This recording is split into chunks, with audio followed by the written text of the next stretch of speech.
nesse instante, agradecendo a presença de todos. Que a bênção do Mestre Jesus ilumine a todos nós, fortaleça nessa caminhada terrena, e que possamos buscar sempre essa força emanada pelo Mestre Jesus. E assim, Mestre amado, te pedimos pelos nossos irmãos necessitados da tua luz, por aqueles que ainda não compreendem esse caminho em busca da perfeição, mas que sempre chegará o momento para que cada um possa prosseguir nesta caminhada. Então só temos a te agradecer e neste momento te peço, Senhor Jesus, que abençoe a todos nós, em especial o nosso irmão Agenor, que fará a palestra da noite, no livro Coragem, item 36, nosso grupo, psicografado por Francisco Cândido Xavier e mensagem de André Luiz. Que a tua misericórdia ampare e proteja todos nós, por hoje, amanhã e sempre. Que assim seja. Então, mais uma vez, muito obrigado pela presença de todos e principalmente pelo nosso irmão Agenor. A palavra é sua. Muita paz. Boa noite, meus amigos, minhas amigas, irmãos queridos, irmãs queridas.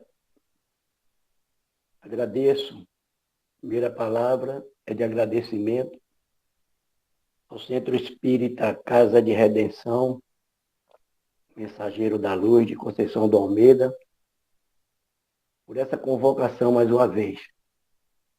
Estamos aqui nesta noite de estudo. E, em particular, ao meu irmão Adalberto, ao qual me foi dada essa oportunidade de estarmos juntos. Como foi mencionado, o livro Coragem, psicografia de Francisco Cândido Xavier, onde temos vários textos, várias lições,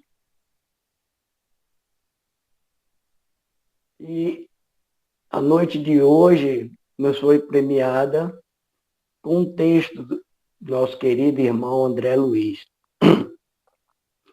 Eu convido, ou faço uma sugestão a vocês, queridos ouvintes, que estão aqui presentes, que busque deste livro Coragem estas mensagens que todas elas são de luz, de coragem,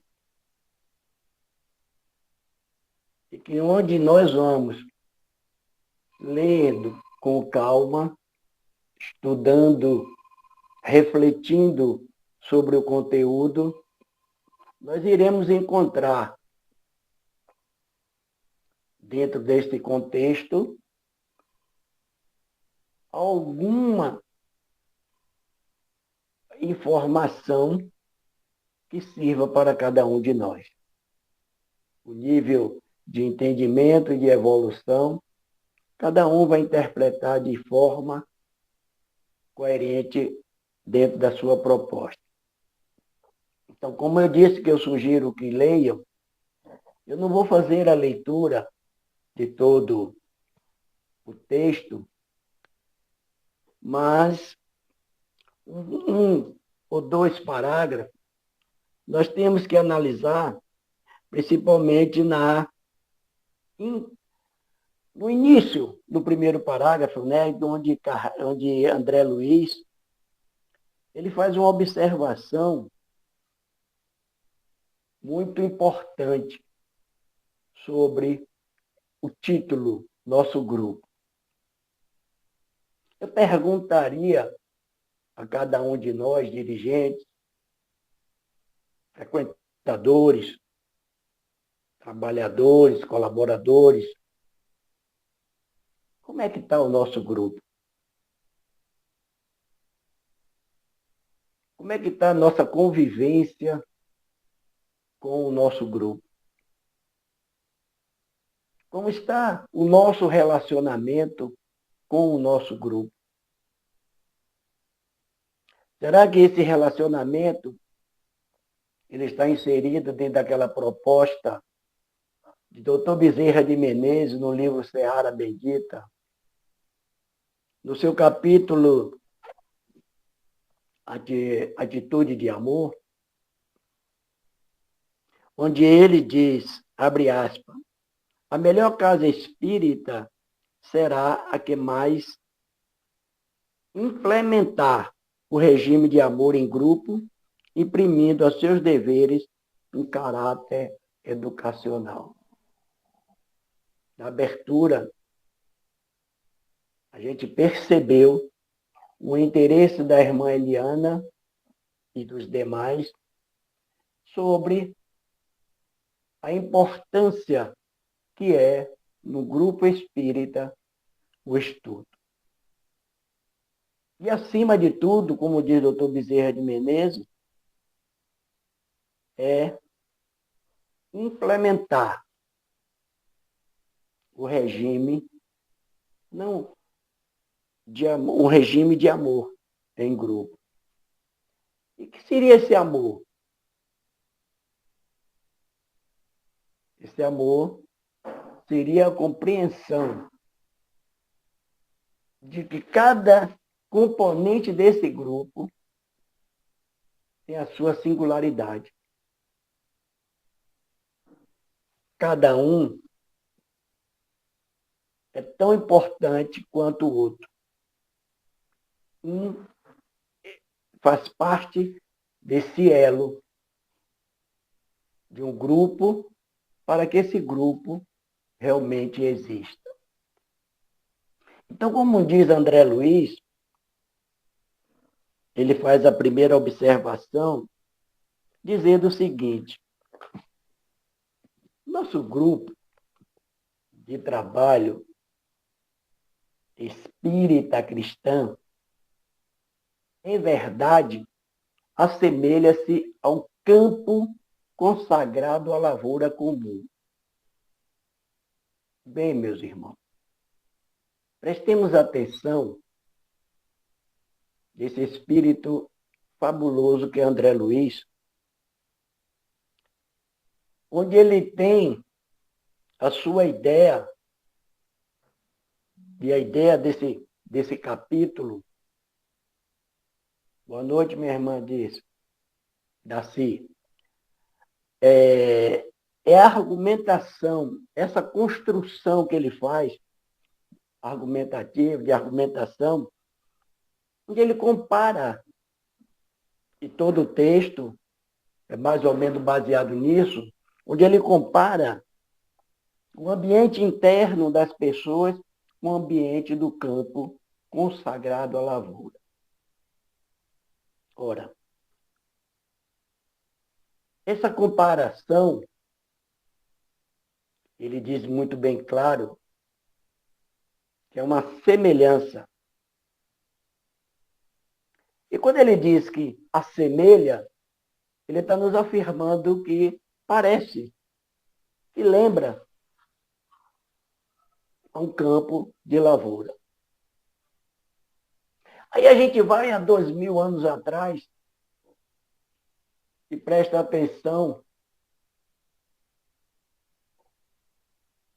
quando Jesus diz a Pedro que Pedro seria o pescador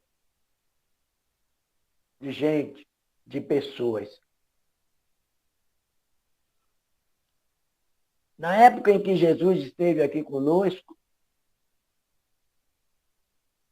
ele convivia com pescadores, ele convivia com agricultores, ele convivia com pecuaristas, enfim, didaticamente, pedagogicamente, ele sempre tinha um direcionamento das suas palavras sobre determinado tema em que não podia falar da transcendência do mundo espiritual numa linguagem clara, metafísica, porque aqueles homens e aquelas mulheres analfabetos não tinham uma cultura, e a cultura só era dada principalmente para os doutores da lei, e que eles não entenderam a mensagem do Cristo.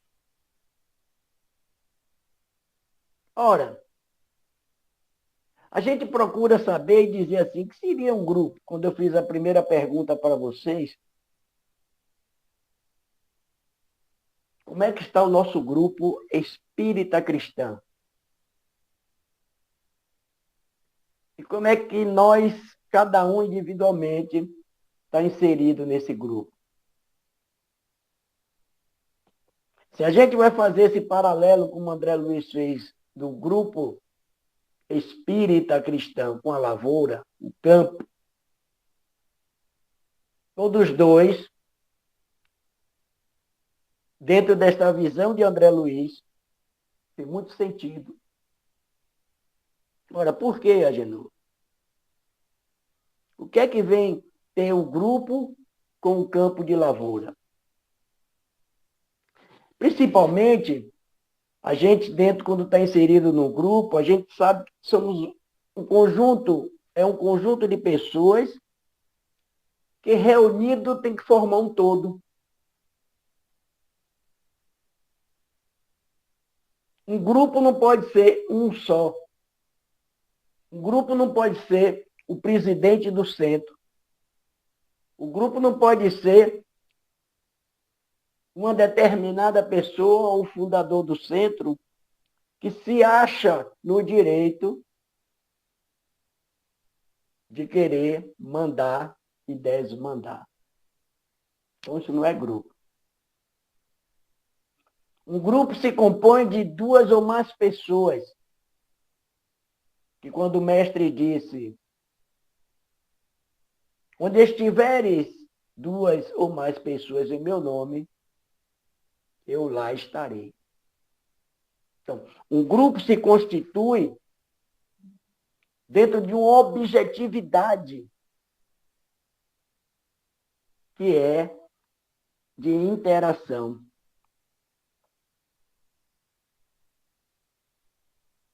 Para nós não é novidade fazer parte de um grupo, porque nós estamos inseridos no grupo primário, que é a família. Quando a gente recebe todo o arcabouço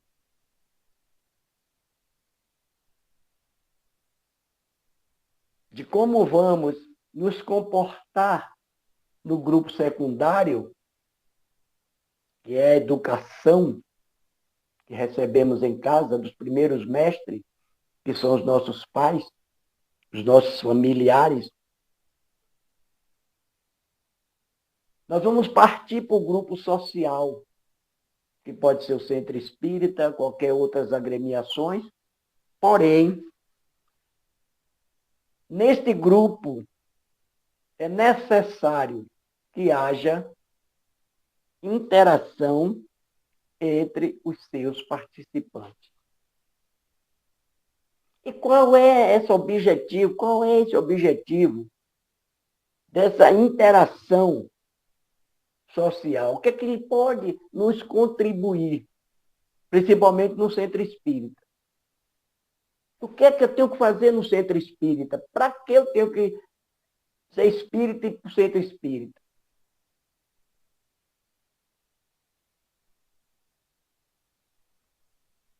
Para reeducar-me espiritualmente. Para que possamos, se isso não tivesse nenhuma importância no centro espírita, Kardec não fundaria a Sociedade Parisiense Espírita. Então, ele é necessário e fundamental, que vai fortalecer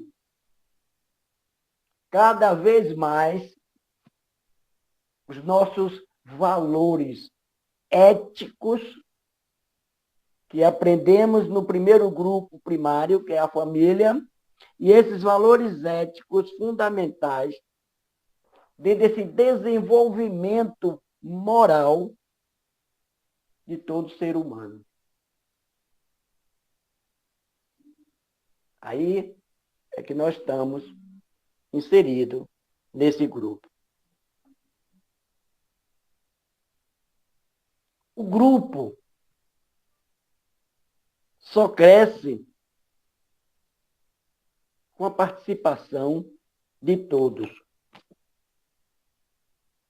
O grupo se constrói através da constância e da presença de seus elementos. Meu irmão Adalberto, você é o presidente da casa? Sim. No momento? Sim. Meu irmão Adalberto, sim. Sozinho, diga. Tenho mais ou menos 6 participantes também que ajudam. Mas eu só queria saber se você era o presidente atual, porque o que eu quero trazer em relevo é que meu irmão Adalberto, como presidente sozinho, ele não constrói um grupo. Então, o grupo ele vai ser construído através do que a gente tem 6 componentes, né? Só vai ser com a constância de todos os trabalhadores. Esse é o sistema, gente. O sistema é isso, com os elementos, a engrenagem, com a proposta educacional, que é o Centro Espírita. Educacional no sentido de mudar, de transformar para melhor cada indivíduo que lá esteja inserido.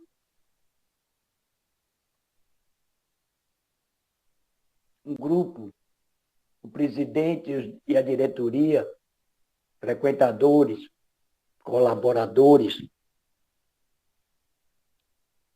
tem que haver diálogo, tem que haver comunicação. E a gente não pensa que formar um grupo é coisa fácil. Mas não. Vamos deixar um pouco de lado essa visão de grupo que talvez a gente, como dirigente, que já fomos presidente, participamos de grupo, mas muitos de nós, até eu, não conhecia, estudei, a partir do momento que me foi proposta essa lição, sobre lavoura. Eu querendo saber o que era que André Luiz trazia essa comparação de lavoura.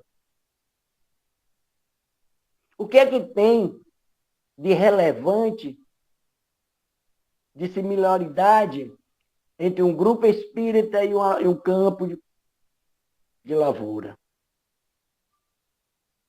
Aí a gente vai pesquisar, vai estudar, e a gente vê que lavoura também é uma ação.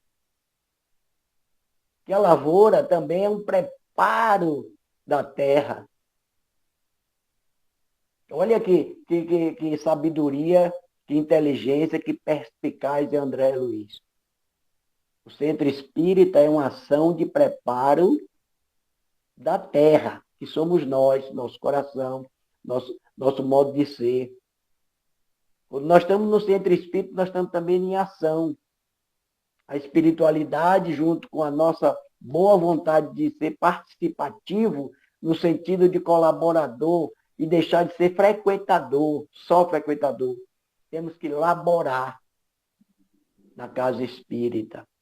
Então, temos que preparar o indivíduo.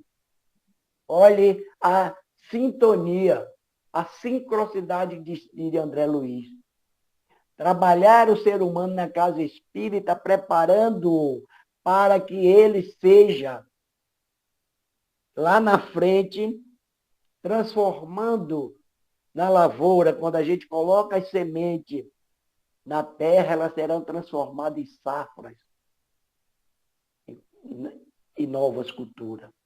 É isso que o Centro Espírita Cristão quer conosco. A operação agrícola, ela consiste em manuseio correto da terra. E André Luiz, nesse texto, como o Evangelho segundo o Espiritismo, da parábola do semeador, ele vai explicando detalhadamente a respeito das sementes que vão caindo em determinada terra.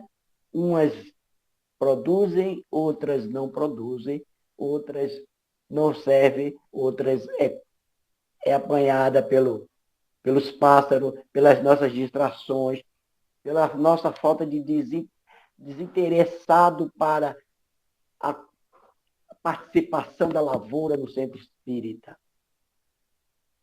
Então, precisamos de estar aparelhado na lavoura. A lavoura de hoje não é mais aquela lavoura do tempo de Jesus. As técnicas, sim, mas o manuseio, não.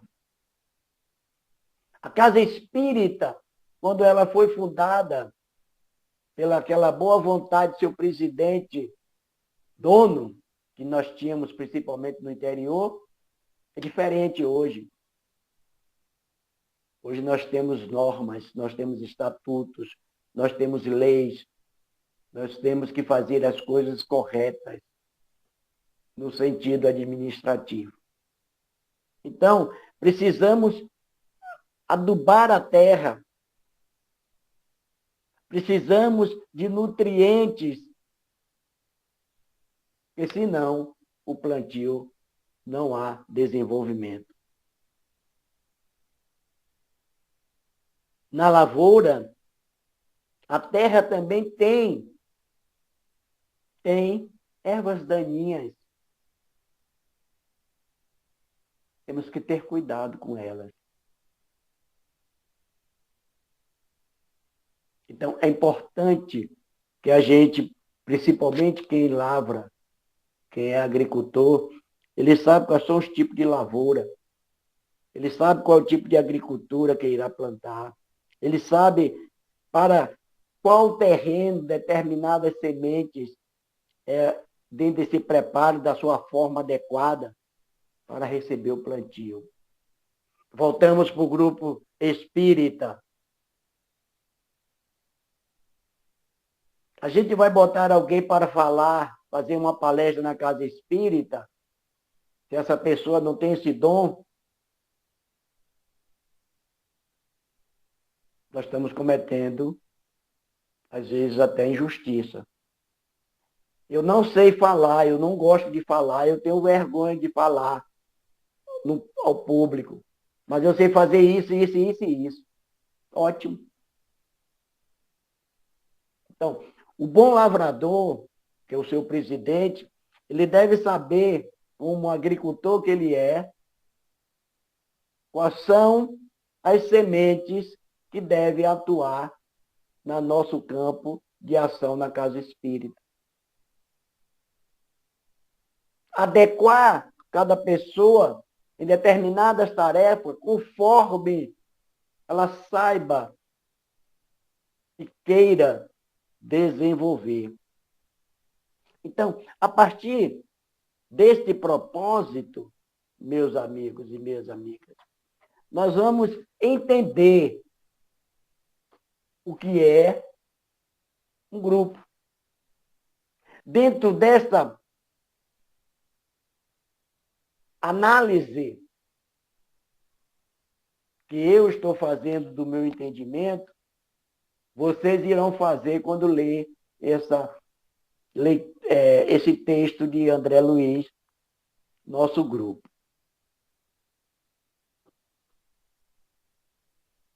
Grupo é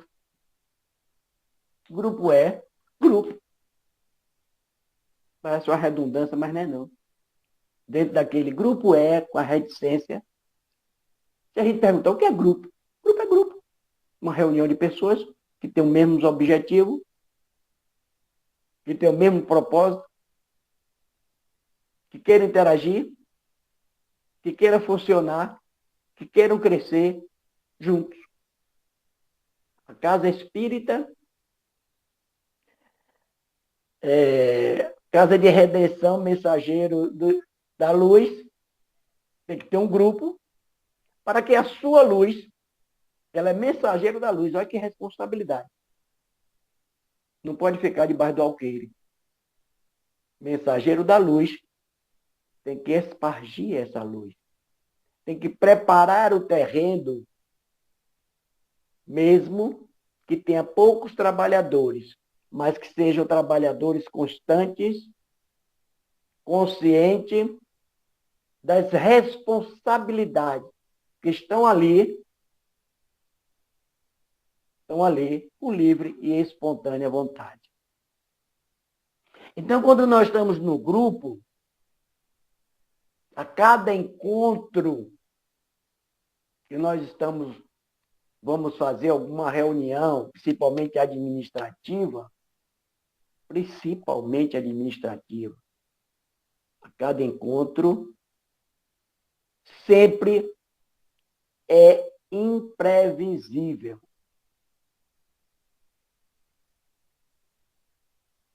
E necessário porque vai haver discordância, mas não pode perder jamais a harmonia da solidariedade, da fraternidade e da implementação do amor. Discordar? Sim. E a cada elemento novo que entra no nosso grupo, ele traz o quê? Surpresas. Surpresa, porque a gente não sabe o que é que está vindo.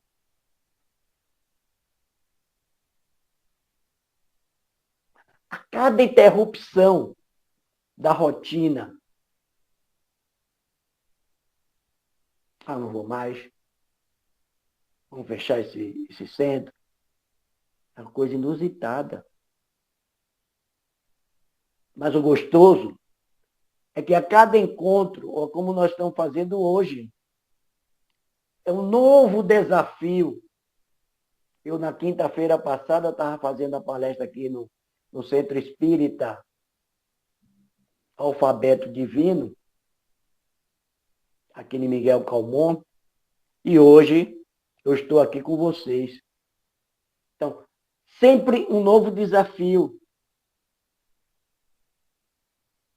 Mesmo supostamente já vivido. Eu digo, não, a cada palestra é novidade.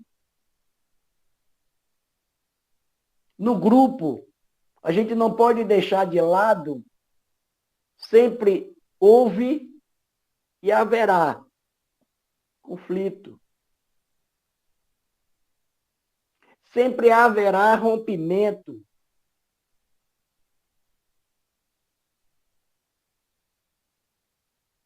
Sempre haverá e é estabelecido para a nossa construção da mudança.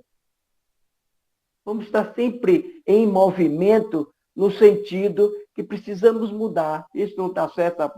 Não, você vai embora, tudo bem.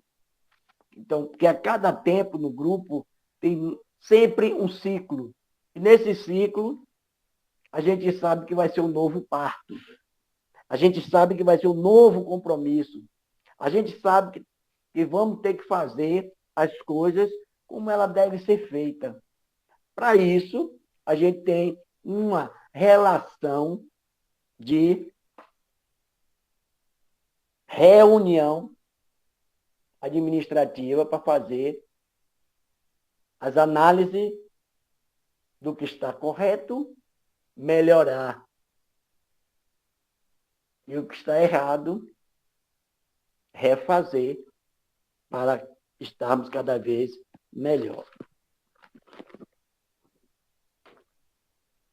Quando a gente pega, e me lembrei aqui agora de Paulo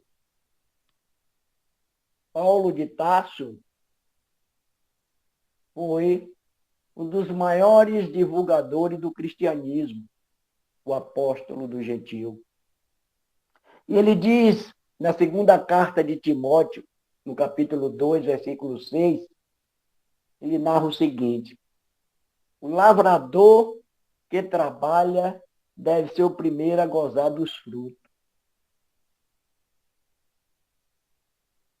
O lavrador que trabalha deve ser o primeiro a gozar dos frutos. Porque cada trabalhador, tanto na lavoura quanto na casa espírita, ela trabalhador de toda classe.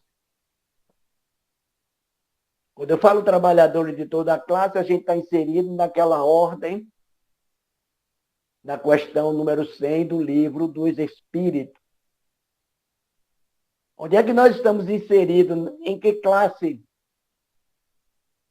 Em que ordem? E em que classe nós estamos inseridos na casa espírita? Porque também há lavradores de toda classe.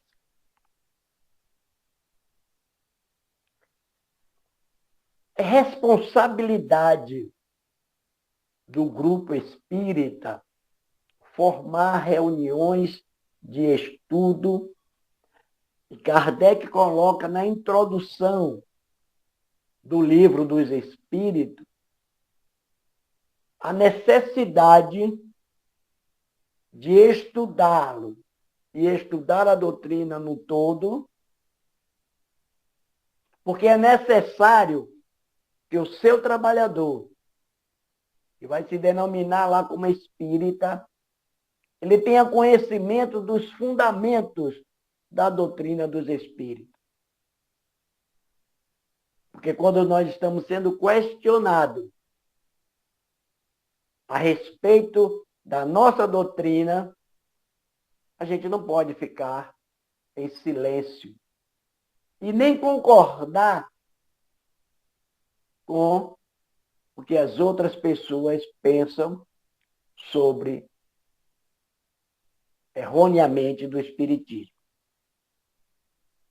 E também temos que ter certeza que a gente não está aqui para pôr convicção a ninguém. Porque a convicção, ela não se impõe. Então, estamos atentos para que precisamos lembrar sempre, dentro dessa argumentação que André Luiz faz no texto, de que o centro, o grupo espírita cristão, ele é semelhante a um campo de lavoura comum. Então, meus amigos, lavrar a terra, só conversando com o agricultor, ou prestando atenção, porque sempre quando eu vou na roça, eu fico olhando o homem no campo trabalhando, e alegre, muitos alegres. Hoje a gente não vê a juventude mais com o mesmo desempenho, não vemos mais, mas alegre, porque ele está fazendo aquilo que ele gosta e aquilo que ele sabe fazer. Então, por isso que o nosso irmão André Luiz traz para a gente essa proposta e essa sintonia entre uma coisa e outra. Então a gente já viu que o lavrador ele prepara a terra, ele conserva, ele limpa o terreno, né? Ele capina, faz corte, faz todo aquele detalhe que eu não vou aqui enumerá-lo, mas que a gente também na casa espírita precisamos fazer tudo isso. Não é só chegar na casa espírita e ser o palestrante oficial. Aí na casa espírita lavar o banheiro, na casa espírita varrer, e na casa espírita fazer o que eu sei fazer, qual é a minha profissão, sou um marceneiro, o que é que está quebrado aqui eu vou consertar. Então, quando a gente é um carpinteiro, a gente sabe fazer, modelar as coisas que estão quebradas. Mas vamos tratar aqui, para chegarmos aqui já quase no nosso horário, lembrar, essa semana eu estava ouvindo uma palestra, eu disse, olha, para que coisa é boa, Deus é bom, viu? Meus amigos espirituais me ajudam na intuição. Eu assim, sem mais nem menos, no domingo, gosto de ouvir café filosófico, e aí eu assisto um psicólogo no café filosófico, o nome dele é Alexandro Marin Pietri, que ele fez uma simbologia também, dentro de uma chave de compreensão, entre a jardinagem e uma educação entre família, já no grupo primário família. E ele trouxe uma coisa bastante importante e relevante. Você comparar hoje educar uma criança do século XXI e você sendo do século XIX, século XX, é parada, viu? É a mesma coisa do manuseio agrícola de ontem, hoje é totalmente mais sofisticado.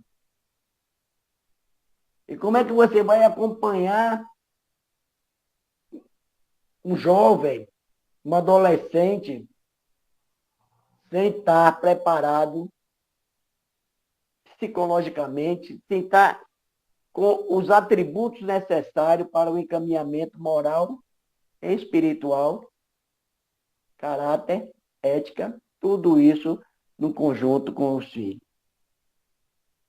Aí ele faz uma comparação de jardinagem. Ele chama o jardineiro. E que o jardineiro, ele ensina que cada filho, comparando a jardinagem com os filhos, comparando a jardinagem com o grupo nosso, grupo espírita, que cada um que está compondo esse grupo tem a sua singularidade. Que nenhuma planta é igual a outra. E todas as plantas, isto é, universal. Nós somos seres universais. Nós somos espírito. Como espírito, a essência é igual. O princípio é o mesmo.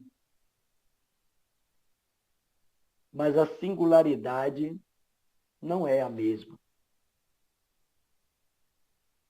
Recebemos o mesmo material, a inteligência.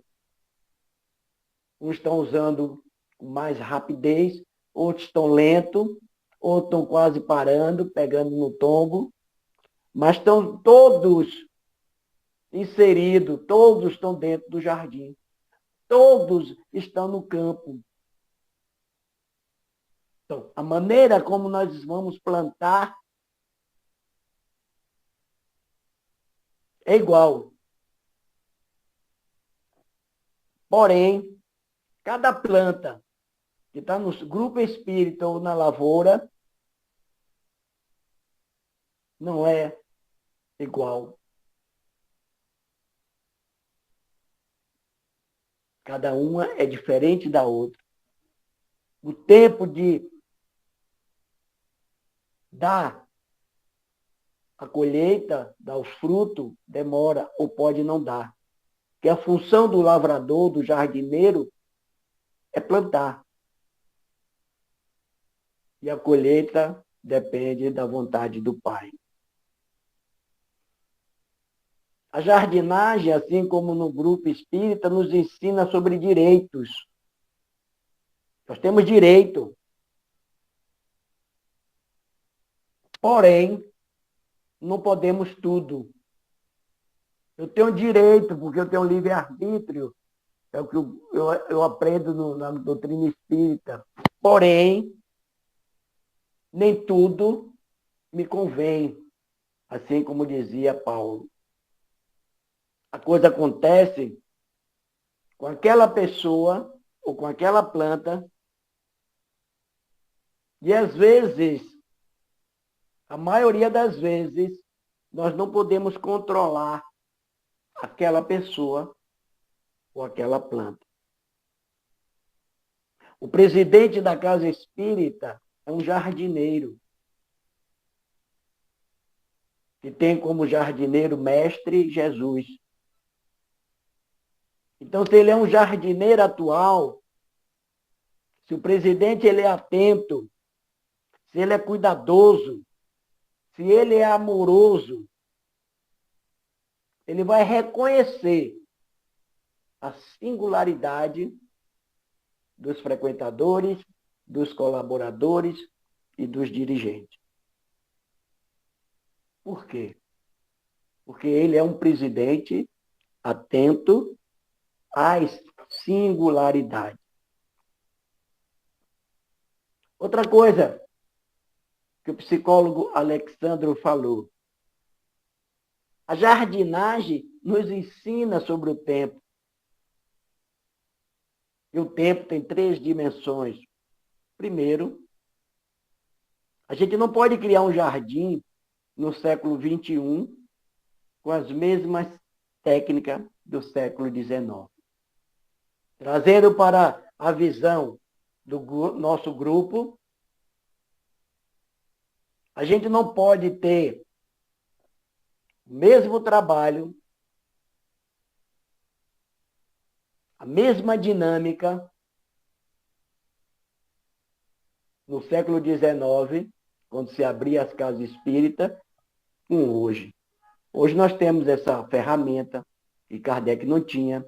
Hoje nós temos o WhatsApp, que Kardec não tinha, era através de carta, no escuro. Nós temos esferográfica, que Kardec não tinha, caneta de bico, de pena. Então, imagine a você que constância tinha aquele mestre Kardec.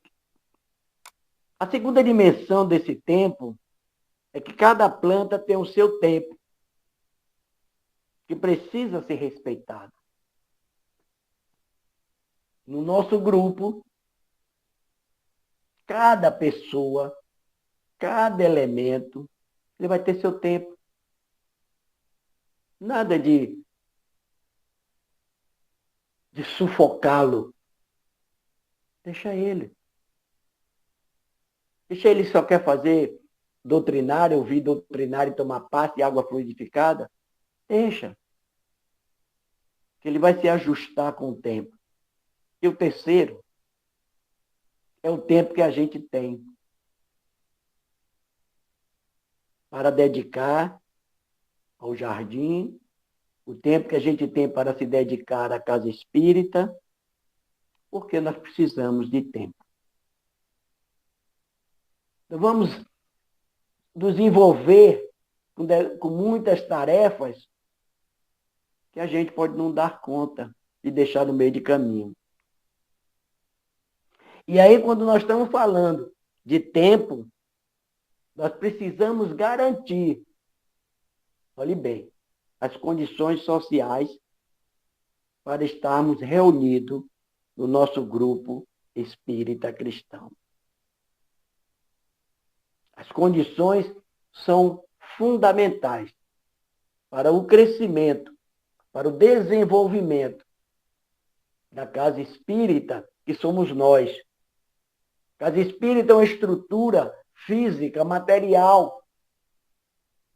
Mas as sementes daquele campo ético, moral, cristão, somos nós. Nós que somos a semente. Nós é que sabemos, no momento correto que a gente tem tempo, vontade, para estarmos ali naquela casa espírita, aprender, conhecer e divulgar o que nós estamos fazendo aqui agora. Para que a gente possa encerrar esse nosso encontro de reflexão, eu vou usar o último parágrafo. Li o primeiro, como eu disse aos senhores, irmãos e senhoras irmãs, eu li o primeiro e vou ler o último parágrafo. E retorno e reitero para que vocês leiam este livro Coragem, principalmente neste capítulo desta noite de hoje. André Luiz encerra esse capítulo, e eu vou usar a fala dele para encerrar também esta noite, quando ele diz: o companheiro, porém, que traz consigo o coração para servir, é o semeador que sai com Jesus a semear, ajudando incessantemente a execução do plano divino e preparando a seara do amor e da sabedoria em favor da humanidade no futuro melhor. Beleza, né? Que profundidade. Ora, imaginemos qual o dia que nós vamos ter essa oportunidade de receber a tarefa de Jesus. Às vezes a gente diz: eu trabalho para Jesus. Será que a gente está trabalhando para Jesus? Quando é que a gente vai ser um Paulo de Tarso? Ele diz: o que queres que eu faça, Senhor? Eu quero que você seja um semeador. Eu quero que você seja e esteja com seu coração para servir. Como Chico Xavier, Madre Teresa de Calcutá, irmã doce querida da nossa Bahia, que hoje é a santa dos pobres. Eu quero você, companheiro, que trabalhe na seara cristã com devotamento, com amor, com abnegação. No dia que a gente estiver preparando a seara dessa forma, nos pense que nós estamos preparando essa seara, esse campo fértil, para estarmos situados em nosso lar. Não. Se a gente pensar dessa forma, a gente está pensando muito pequeno. Se a gente pensar dessa maneira, eu vou ser espírita, trabalhar, fazer, pedir coisa para os outros, fazer, isso não é a proposta, está no texto de André Luiz. A gente precisa ter sabedoria. A gente precisa preparar, executar o plano divino com amor. Para quem? Para nós? Não. Torna a dizer. Porque André Luiz disse que é para a humanidade toda. E que a gente tenha um futuro melhor. E se a gente servisse com amor, não estava passando as agruras que nós estamos passando. Ainda não aprendemos a desvencilhar do orgulho, da vaidade, da presunção, da conquista de ser o primeiro, de ser o melhor, de ser o destaque na seara do Cristo. Porque ele afirmou os valores daquele que se acha compenetrado ao serviço, nunca seja o primeiro.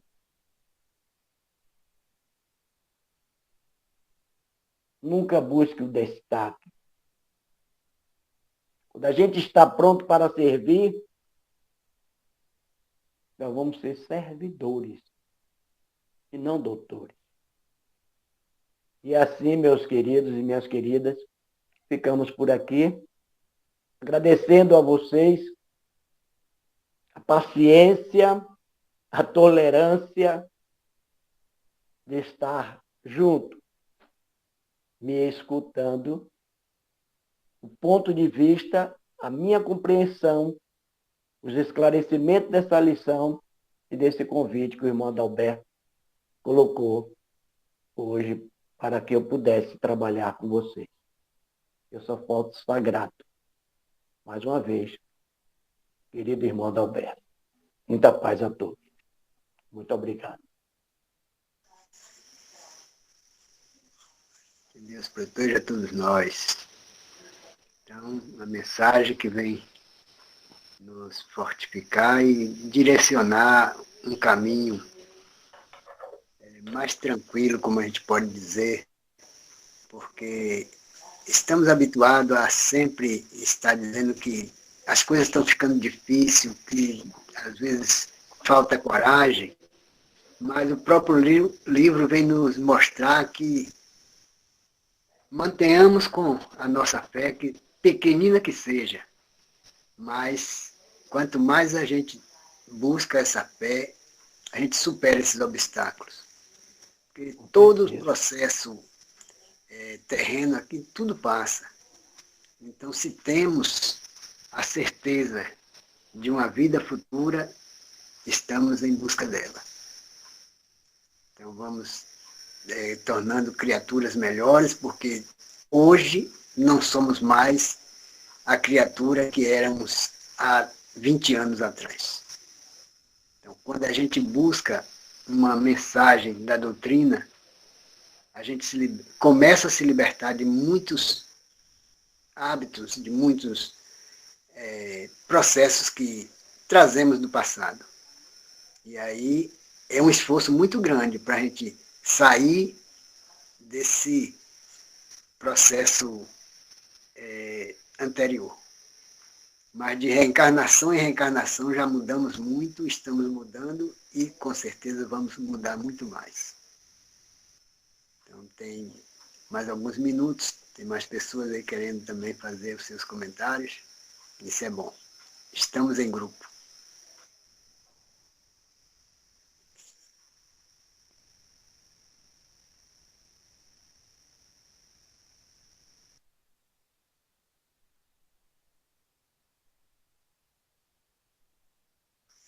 Disse Eliana, Darcy, Alberto já levantou a mão. Diga, Alberto. Boa noite. Adenor, grato, meu amigo, pelas suas palavras, né? São bem enfatizadas, mostrando dentro de uma realidade que nós precisamos, né, desenvolver. Mas minha pergunta, Agenor, nós sabemos que a doutrina dos espíritos é dos espíritos. E quando eles querem se manifestar e mostrar realmente para a humanidade aquilo que é necessário, eu acho que não tem barreiras, né? Porque o viés que eles usam é a espiritualidade, é a natureza. Usa a mediunidade, que é a coisa mais natural. Compete a nós que recebemos essas mensagens, o que fazer delas, se elas estão realmente fazendo com que a gente desperte, né? Mas eu digo que, quanto a isso, eu me tranquilizo, porque se a mensagem é reveladora, ela é dos espíritos, eu não tenho receio quanto a verdade vier para a humanidade. Quando eles acharem necessários que tem que vir, verá, independente da vontade do homem ou não. Mas minha pergunta, Geno, é o seguinte: nós que somos espíritas, né, que abraçamos essa doutrina, eu pergunto, quais os desafios, né, os maiores desafios que a gente pode, né, vai encontrar, o que precisa vencer para que a mensagem, né, a gente não desvirtue ela, assim como fizemos com o cristianismo, né, durante 2000 anos. Quais são esses desafios, meu amigo? Eu creio, meu irmão, que todos os dias, todos os momentos, nós estamos sendo desafiados. Nós, como espírita, como trabalhadores, dentro desse processo do grupo, né, de lavrador, de ser produtivo, de ser útil à causa espírita, o desafio já começa por nós. Porque se a gente não ter a responsabilidade, a consciência de que o campo, a seara espírita, precisa de nós, porque os espíritos só não fariam acontecer sem nós.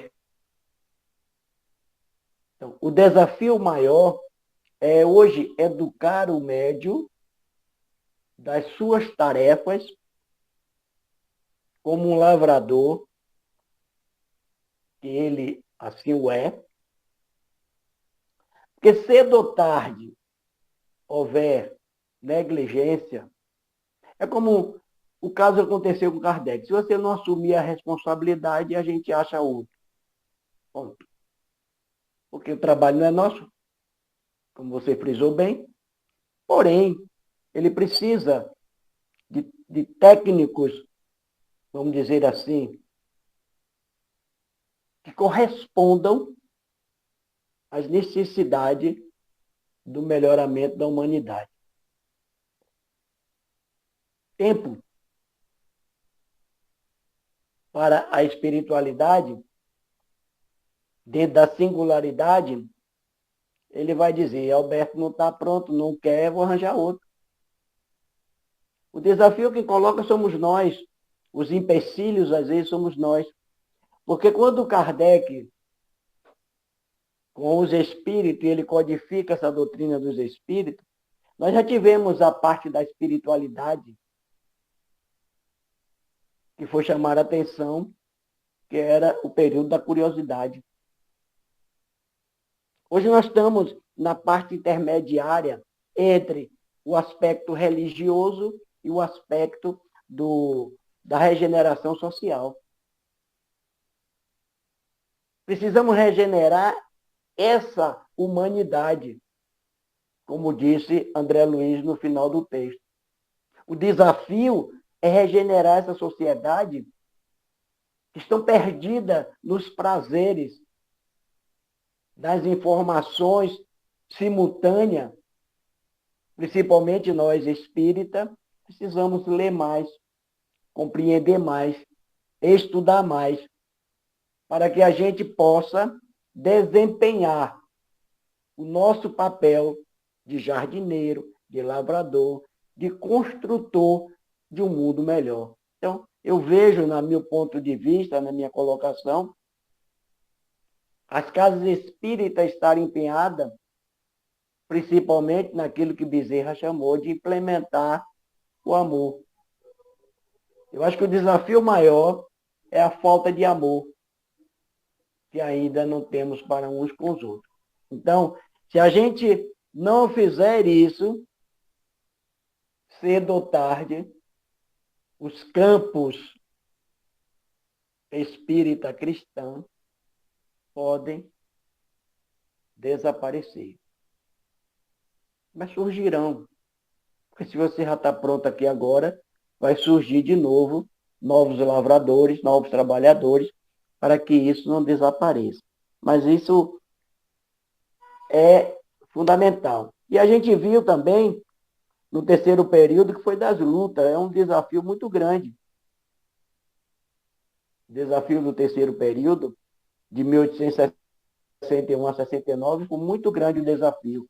E Estamos hoje aqui, 2024, muitas casas espíritas, sem compreender o conteúdo de Kardec, misturando filosofias,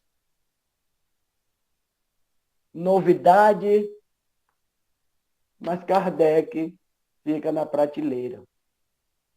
Então, o desafio maior, no meu modo de ver, é estudar Kardec, compreender Kardec, entender Kardec no século XXI. Para isso, já se tem até um livro que a gente precisa entender Kardec. Então, esse é o desafio, dentro do meu ponto de vista.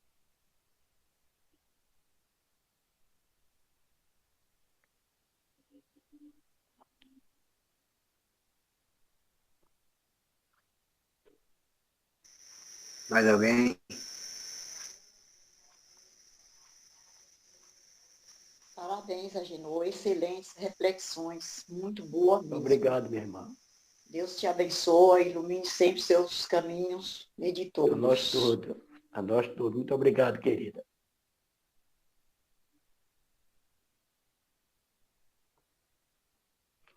Aí um dos desafios, Alberto, nós estamos em família. Nós estamos em grupo. E um dos principais aspectos do grupo é interagir.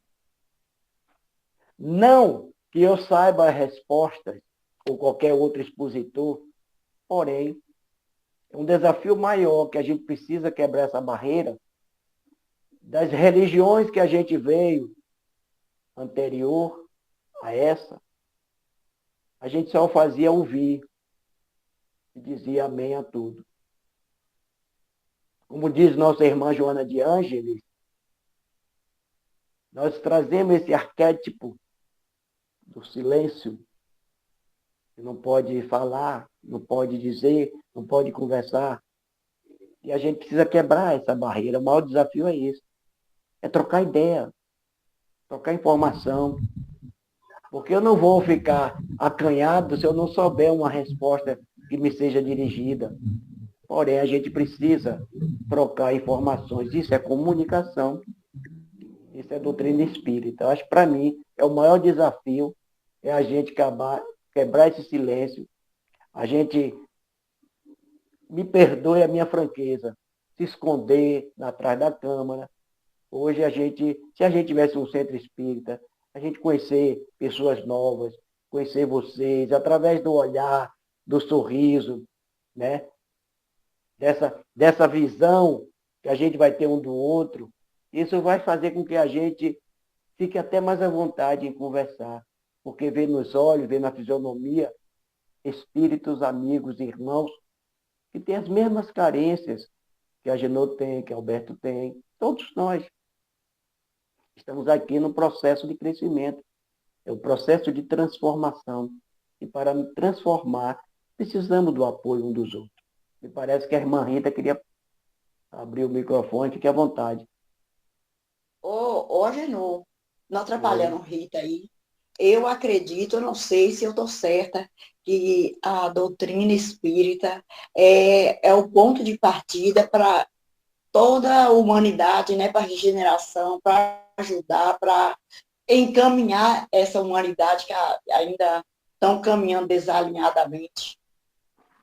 Quando a doutrina for bem assim, fazer tudo como Cristo Jesus quer da gente, acho que vai ser um ponto de partida, uma luz muito, muito forte.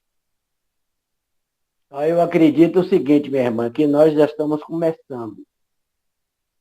Certo? Nós estamos começando, quer dizer, o Espiritismo está começando, nesse processo intermédio, está começando a surgir os primeiros sinais de regeneração. Porém, a gente precisa, né? A gente precisa desenvolver mais. A gente, como espírita, a gente precisa estar no campo de trabalho, viu? Estar atuando. A gente precisa ter essa visão do lavrador, do jardineiro, para que a gente possa realmente alavancar, não vamos aqui ter a pretensão de fazer a humanidade toda espírita, não. Não, porque no jardim há várias flores e todas têm as suas funções. Entendeu? Então, quando a gente entender isso, de que todos têm sua função dentro desse campo, dentro desse jardim, nós vamos, cada um, exalar o seu próprio perfume. Então, o que a gente precisa nesse momento é trabalhar para que no futuro os frutos. Hoje a Genô está falando, amanhã será qualquer um de vocês, mas isso é irrelevante no sentido de falar. Porque o nosso maior desafio, dentro da proposta que o Alberto lançou agora, acho que o nosso maior desafio não é o falar mais, não é mais o intelecto, é o comportamental. É dentro do exemplo. O que é que eu estou fazendo com a doutrina espírita, exemplificando ao meu irmão lá fora? Então, se eu estiver dando exemplo, não preciso de palavras, mas se eu não estiver dando exemplo, eu tenho que estar sempre me justificando com palavras a respeito do meu próprio engano, do meu próprio devaneio, eu tenho que justificar. Então, o desafio maior é eu me corrigir, me autoanalisar, estar aprimorando o meu conteúdo no arcabouço moral, ético, para que seja visto no contexto social onde cada um de nós estamos inseridos. Aí, a humanidade, como disse André Luiz, realmente será transformada. Agora a gente diz assim, quando será essa regeneração social, Agenor? Você sabe? Eu não. Só Deus sabe. Diga disso. Boa noite, gente. Boa noite. Então, Gênero, eu estava escutando você, né? Falar que nós devemos ser bons nas casas espíritas. E eu vejo assim, na casas espíritas todos somos bonzinhos. Agora, eu acho muito mais fácil ser bom na casa espírita do que ser bom como ser humano. Porque o ser humano, ele está ali no dia a dia, né? Lidando com muitas pessoas que muitas vezes não têm os mesmos pensamentos. Mas aí eu fiquei pensando assim, né? Lá na casa espírita a gente vê todo mundo bonzinho, né? Todo mundo ali, né? Todo mundo ali, ninguém vai... Agora, ser humano bom, eu acredito que é aquele ser humano, né? Que muitas vezes passamos por cima até das nossas verdades, porque temos que aceitar a verdade do outro também. Que muitas vezes nós não somos os donos da razão, né? Então eu fico pensando assim, eu vejo assim, que nem você falou, né? Posso falar você, né, Agenor? Assim, falando assim, que lá, eu acredito que no Centro Espírita tem todos os cargos lá, né? Eu, particularmente, eu vejo todos bons. Eu vejo todas as sementes e todas as flores ali, sabe, bem floridas, né? Desde aquela pessoa que do estacionamento, como aquela que põe a aguinha no copo. Eu não vejo diferença assim, porque ali estamos todos ali, que nem você falou, somos um grupo de pessoas. Mas assim, eu particularmente, eu acho mais fácil eu ser boa lá no centro espírita do que no dia a dia, porque muitas vezes no dia a dia pisou no meu calo, de preferência eu dou um coice, entendeu? Então eu fiquei pensando nisso na bondade, né, do ser humano. E a gente sempre tem que procurar ser um ser humano melhor. E muitas vezes não temos, que nem você falou, tem o palestrante, tem o outro, às vezes a gente não tem mesmo aquela falta, não gosta de falar, que nem você falou agora, as pessoas não gostam de aparecer. Eu mesmo sou uma pessoa que não gosta de aparecer. E não é por falta de beleza, que vocês sabem, né? Mas é uma questão de gosto, né? Eu tenho aprendido muito com a doutrina. Eu não sou espírita de berço, vocês já sabem. Eu era uma pessoa antes da pandemia, hoje eu sou outra pessoa com pensamentos diferentes. E eu tento ser melhor, principalmente para mim mesmo.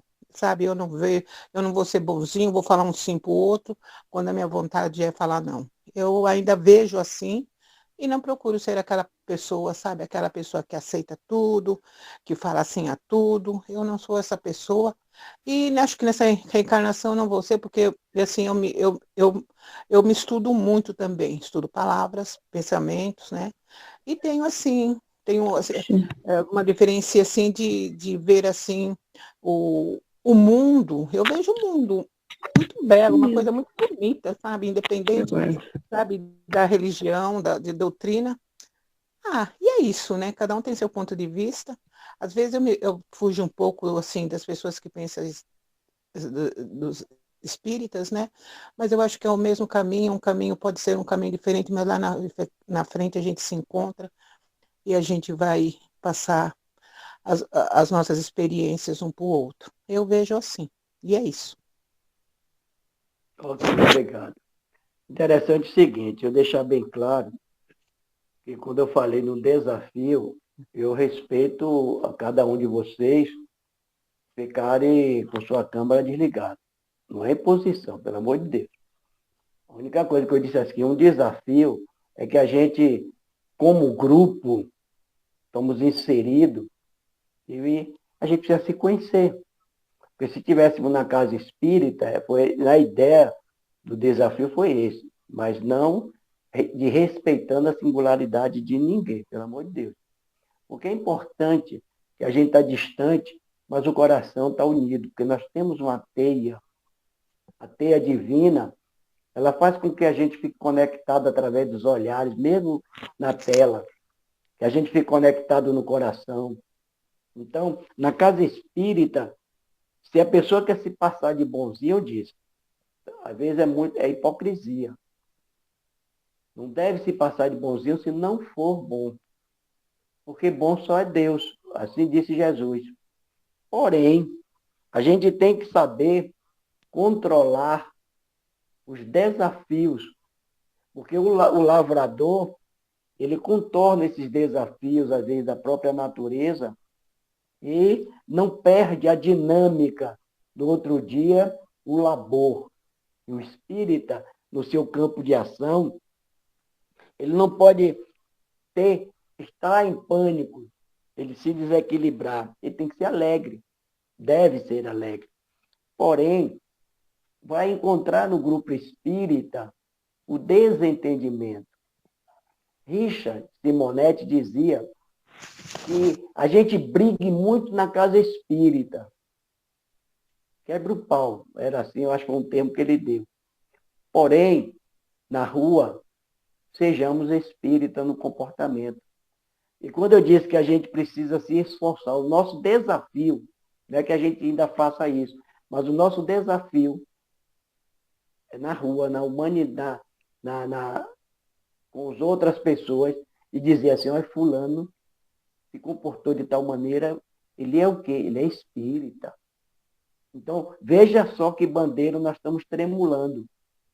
E isso vai fazer um efeito a longo prazo nessa singularidade que você acabou de dizer. E eu também falei no termo de André Luiz. Essa singularidade, ela vai ser representada na sociedade como espírita. Chico Xavier é respeitadíssimo por todas as religiões, todas. Ele é o quê? Ele é espírita. Por quê?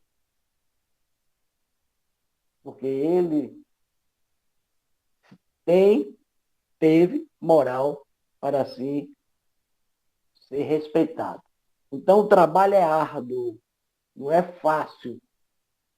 Não é fácil estar na seara espírita trabalhando com dedicação. Então, na dimensão de tempo que eu falei, a gente precisa ter 1 hora na casa espírita. Só tem 1 hora, viu, presidente? Eu só tenho aquela noite. Então, naquela noite, faça o seu melhor. Seja o melhor jardineiro. para com aquelas flores. Pronto. É isso que é importante.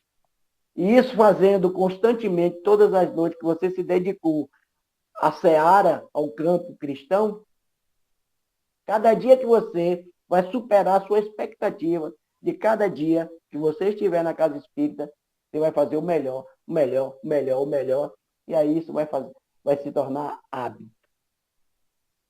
Você está fazendo o que você quer fazer, sabendo que o trabalho é árduo, mas você se dedicou. Então, essa é a minha visão.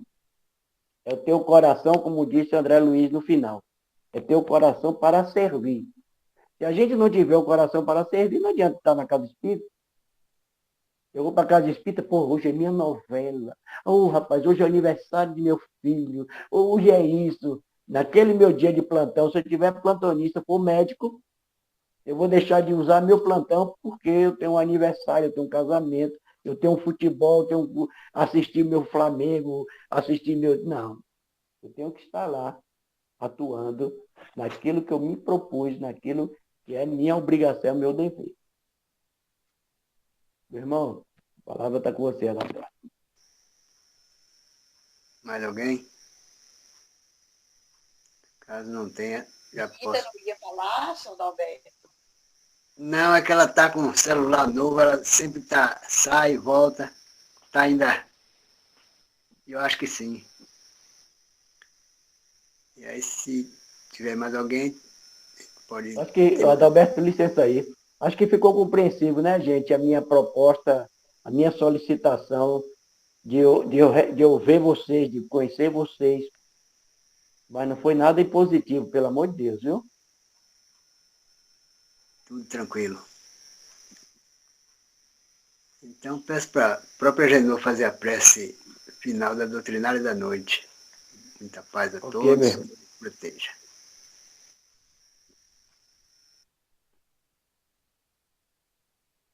Para levar o nosso pensamento, né, ao Mestre Jesus,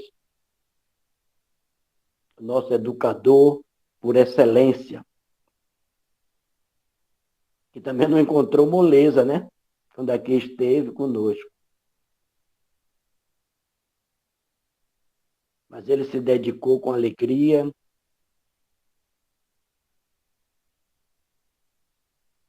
ele se dedicou em construir um trabalho, sabendo que era árduo, caminhando naquele deserto, naquele sol escaldante, levando as reflexões para todos os participantes que queriam ouvi-lo. Presta atenção que ele não chamou ninguém, mas assim que juntava uma multidão, ele falava. E multidão é grupo também. Mas o grupo tem objetivos. E que tenhamos objetivos em nossas vidas.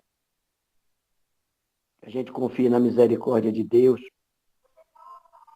Que estamos no processo regenerativo. A tarefa agora é mais difícil do que antes.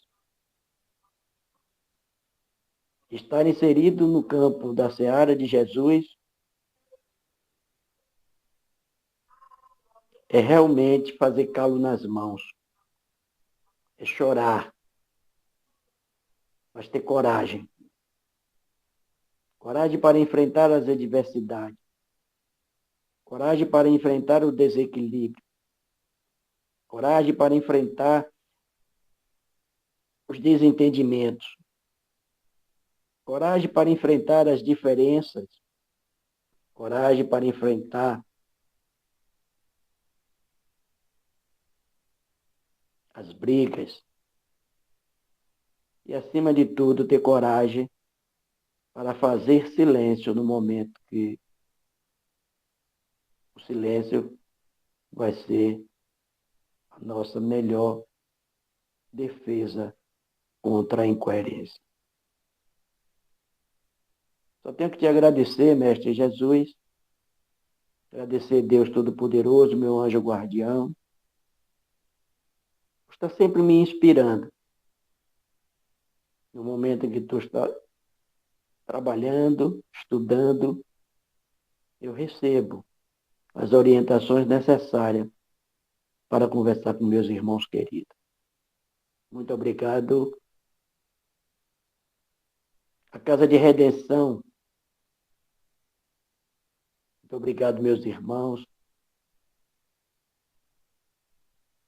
Muito obrigado aos amigos espirituais para estarmos aqui nesta noite. Deus ilumine a cada um de vocês, coração e mente. E que essa energia do amor esteja presente em cada lar dos ouvintes aqui presentes e de todos os nossos irmãos que colocam dificuldade em nossas vidas, receba, porque eles também são filhos de Deus e merecem a luz e terão a luz. Muita paz. Coragem sempre e, acima de tudo, vamos implementar a lei do amor em nossas vidas. Muito obrigado.